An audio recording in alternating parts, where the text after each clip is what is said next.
The events surrounding Keller's run shocked the Empire and embarrassed the Advocacy.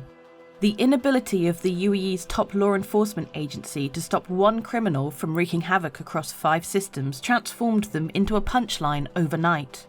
Vids of the dramatic chase flooded Spectrum. Each portrayed the Advocacy as disorganised and unable to contain the chaos caused by a single skilled pilot fleeing from enraged outlaws, opportunistic bounty hunters, angry civilians, and local law enforcement. The following day, Advocacy Director Renzo Berlanga met with Imperator Mikhail Sheridan and offered his resignation. Imperator Sheridan wasted no time in asking, "Do you want to be remembered as the director who let this happen, or the one who fixed it?" Bolstered by the Imperator's call to action, Director Berlanga instituted sweeping reforms that would affect the agency and the Empire. He restructured existing operation teams by isolating and removing agents that weren't effective in the field, raised the Advocacy's enrollment standards, increased annual training requirements for all agents, established inter-system exercises, and more. Berlanga also had an extensive discussion with the Imperator about Nexus, the figurative and literal centre of Keller's run.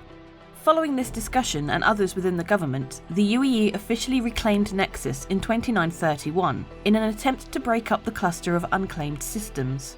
Experts would ultimately credit these initiatives with positively reforming the Advocacy, but many of the practical effects would take time to manifest. Meanwhile, crime rates continued to rise through 2932 and 2933, with Nexus seeing one of the most significant spikes in illegal activity. By 2934, Director Berlanga realised that systemic reforms could only go so far, and a more focused approach would be needed to address specific issues in each system. First on his list was Nexus. Without any fanfare, he visited the system, met with Section Chief Elisa Mowry, and requested a tour. SC Mowry quickly assembled a small team for protection and took Director Berlanga on a safe tour of the system. 10 minutes into it, he told me to cut the shit and show him what's really going on, recalled SC Mowry. So I took him to Nexus 3. Once he saw how entrenched gangs were in old mining sites and underground facilities, he understood that more agents and better equipment weren't going to fix this. Thus began an open and honest conversation between Director Berlanga and SC Mowry about how to bring law and order to the system. While the rise in crime rate statistics could be attributed in part to additional Advocacy field agents logging more arrests and incident reports, SC Mowry believed that these low-level arrests were actually serving to increase syndicate activity. With the majority of arrests being unaffiliated or low-level operators, small and medium-sized outlaw packs either consolidated or integrated themselves into bigger syndicates that could promise protection in numbers.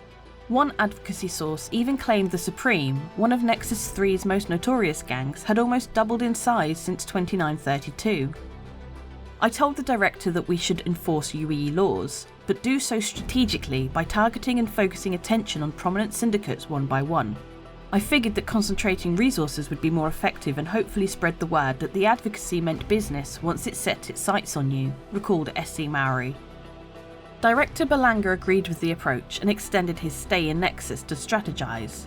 He considered several plans before deciding the Supreme's expanding influence made their headquarters on Nexus 3 a prime target for such a statement strike. Resources and agents from other systems made their way to Nexus and, in the early hours of July 24, 2934, launched with a search warrant listing a litany of crimes allegedly carried out by members of the Syndicate. No one expected the Supreme to surrender quietly. With Director Berlanga back at Advocacy headquarters, SC Mowry oversaw the operation from a command ship in orbit above Nexus 3. Advocacy Tactical Team Leader, Terence Kemp, snuck an advanced team into the Supreme base to disable the facility's anti-aircraft turrets. After achieving their objective, they were discovered and engaged in a fierce firefight. Their success allowed Advocacy dropships to deploy more agents, as the Supreme rallied forces and mounted a vigorous defence. Meanwhile, Advocacy ships quickly abandoned their plan to attack the radar tower after the rapid arrival of Supreme ships and the deployment of an unexpected and extremely deadly weapon, an old orbital mining laser modified to defend the base. Inside the facility, Advocacy agents slowly made their way through the darkened halls, running into resistance around every corner. The still active radar tower allowed Supreme forces to skillfully coordinate their response and control the weaponized mining laser.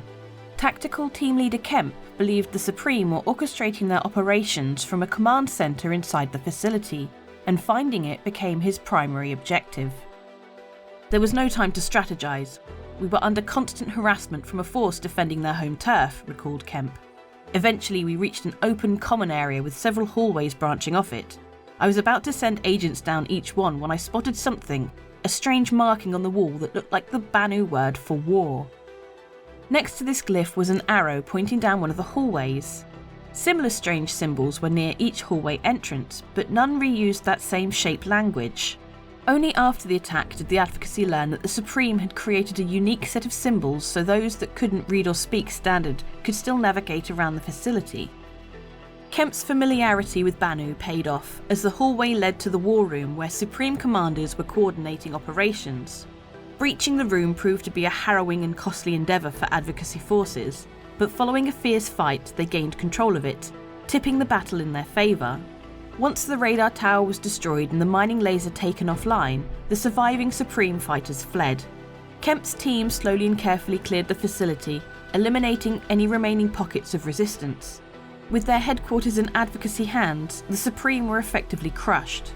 Surviving Syndicate members would try to reconstitute the group over the years, but they were never again major players in the Nexus underworld. Although Director Berlanga was happy with the outcome, he was concerned about the high number of casualties. Still, he instructed SC Maori to capitalise on this momentum and continue to clear out outlaws entrenched on Nexus 3. Under SC Maori's guidance, the Advocacy spent the next few years slowly reclaiming the planet. To ensure outlaws wouldn't flee only to return later, the Advocacy worked with the UEE military to bring in troops to hold the facility and establish their own base. Yet, not everything went smoothly. In 2935, outlaws displaced by the UEE's retaking of Nexus 3 perpetrated the horrific Waltzer massacre at OP Station Demian. The event shocked the Empire and hardened the Advocacy's resolve to bring law and order to the system. SC Maori's stewardship of the initiative earned her a promotion to Deputy Assistant Director and paved the way for her replacement, Section Chief Consuelo Ivory, to reclaim Nexus 4. Then politics intervened when scrutiny from a Senate subcommittee revealed how many credits were spent and Advocacy officers lost in reclaiming Nexus 3. Senators questioned what was gained besides ageing bases on an abandoned and resourceless planet, and threatened to cut the Advocacy's budget if a similar brute force approach was taken on Nexus 4. Already under fire for the Skycap scandal, where 20 of the agency's Avenger Titan renegades disappeared only to end up in outlaw hands, Director Berlanga acquiesced to political pressure and stopped the plan to retake Nexus 4. The failure to be able to fully secure Nexus 4 has resulted in the system's strange security situation. Nexus 3 is accessible to military personnel only, while Nexus 4 still has a strong outlaw presence and remains one of the more dangerous planets in the UEE. For some, the UEE's attempt to calm the crossroads of crime exemplifies its struggle to bring law and order to the Empire. Once a hotspot is stamped out, another immediately flares up. I am French and sophisticated. I am also French and also sophisticated. Let us go on a date. Neither of these people are French or sophisticated. It was me doing a funny voice, as well as showing the horrors of dating online and what happens if you accidentally catfish yourself with two of your own accounts. But French people don't talk like that even. No one does. NordVPN can make you appear to be in France, but it doesn't make you French, as I've now found out. It can be used to improve security or give you more accessibility to the internet. I can watch all my favourite shows. Get yourself NordVPN today in the links below and maybe be a better version of yourself. Now that's shilling for you.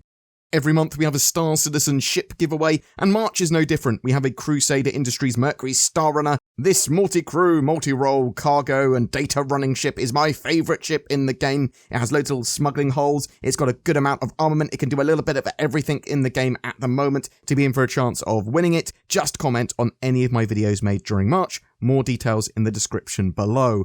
Please consider liking, subscribing, and potentially even clicking that join button under my videos to help further support the channel. Share the videos around with your friends and family. You'll occasionally get exclusive videos, posts, and polls that help influence the channel, along with emotes and badges to show your support. It really does help. There's also a Patreon and direct donations tool for those inclined. Thanks for watching, and I hope that you have a great March 2022.